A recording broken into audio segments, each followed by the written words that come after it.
Hi, I'm Karen Horn, a licensed clinical marriage and family therapist and a senior clinician here at Worcester Youth and Family Counseling Services in Berlin, Maryland.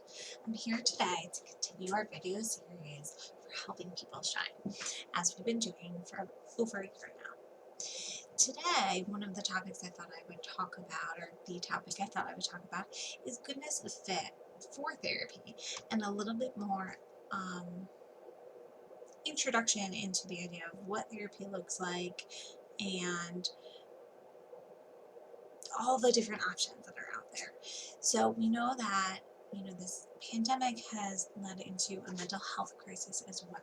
Clients are staying longer in therapy because there is more stress and more people are in need. We're seeing higher rates of risky behavior and suicidality, self-harm, substance use. So people are struggling, and no wonder. Um, so it's become even more important to make sure that you're getting treatment and doing what you can do for your mental health and your well-being. It also is difficult to do that in certain areas, especially in our area, due to lack of resources sometimes. So when you're exploring the idea of therapy, keep in mind that there's over 70 types of therapies out there. And some clinicians are more able to do certain ones than others. Some are able to kind of change it up. It really depends on the clinician. So that's something that you want to think about. We're thinking about the modality of therapy that someone's using, what works for you, how flexible they are, logistical stuff in terms of insurance and schedules, of course, personality matches. If somebody reminds you of someone that maybe you had a trauma with, obviously that might not be the best person for you. Um, or even sense of humor. It could be a little bit of anything. So some clinicians are more insight oriented, some are more play therapy oriented, in which it's just the child centered, letting the child lead it. Some are more structured, some are more expressive art focused, some are more cognitive, some are more mindfulness based, and the list goes on and on. So today, I'm going to just kind of introduce some of that and think about when you first go to an appointment, how do you know it's a good fit? And some of it is just the connection you have right from the get-go of just knowing this person clicks, you're comfortable, or comfortable enough to be open about what you're experiencing. Maybe not so comfortable that, it's like you've known them for 100 years, because you haven't, and it's your first time interacting with this person and sharing all this really personal information. So being comfortable enough to be open is really important. Feeling like the therapist can help you, feeling understood, at least to some extent, and validated to some extent in that first session is usually a good sign. Considering the logistics, as we had mentioned already.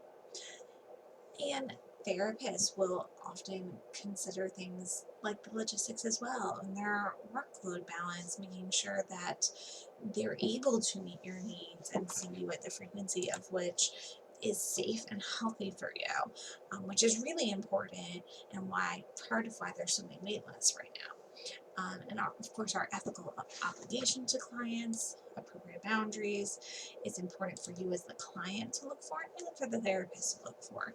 We want to make sure there's no red flags, and we never want a client to be in a situation where they feel unsafe or there's too much of a power differential.